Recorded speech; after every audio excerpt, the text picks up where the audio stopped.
ñëw comme si daf may jàppale est-ce que xam nga loolu. moom ci boppam. te moom moo tëgg lépp ah. yow. moom moo tëgg lépp moom mooy wër si ba gis ma man xaw ma woon kan la mais dafa tiid moo ko waxoon ne am naa benn si boo xamante ne le gars yi dafay dem di koy seekat moom rek Mamadou Diallo aussi ñu dugg dem maître Sow yor naa benn lii nii li yoo xamante ne maître Sow moo ko bind sa loo xam numéro bi jox ma ko dinaa la ko jox maître Sow maître Sow ñoom ñëpp ñu wax si après ñoom ñu ne mun nañ am sperme même ma ne leen sperme comme ça veut dire quoi yéen est-ce que ay nit ngeen et tout ça ñoom ma wax ne dama retourné waat li nga xamante ne duñ ko def say ni doom déjà loolu noonu c'est benn affaire bu grave ñoom ma dama retourné waat pour ñu am sperme même. gis nga nag loolu nag gis nga loolu la ñëw nii rek loolu noonu rek. ce qui est grave. luñ ci mën a liggéey pourtant am naa ci.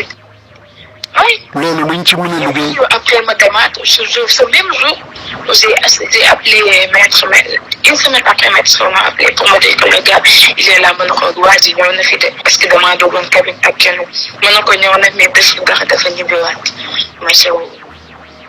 voilà dama. mu dem mais jógum si Mamadou Diallo moo ñu jox bato ñu dem ànd ak benn médecin dem CTO ci benn médecin bi def lii tout ça je l'ai médecin bi dem def prélèvement et tout ça. léegi nag gis nga loolu noonu ci pet ci man sama diggante ak yow ay millions la yoo xam ne yow sa compte lay nekk fii loo xam ne dañ koy téew. parce que déjà ñoom tamit ñu demande par force. par force. parce que ñoom ñoo tax liggéeyatuñu moo tax ma ne loolu maa ngi sa ginnaaw en fait li ma lay wax ne sama papa sax xamu ko nii sama yaay kenn xamu ko si ñoom. yow de xam naa. kenn xamu ko parce que. ñëw confiance bi nga am sama papa mosuñu wax lu jëm ci dossier bi déjà def na rus. confiance bi nga am ci man c'est-à-dire li nga mën a wax ak man. li nga mën a wax ak man mënu koo wax ak kenn te dama lay wax. confiance la boo xam ne sama diggante ak yooyu boo xam ne li ñuy téye la rek denc voilà parce que nit il faut mu am ku nekk ci wetam dimbale ko comprendre nga bu baax.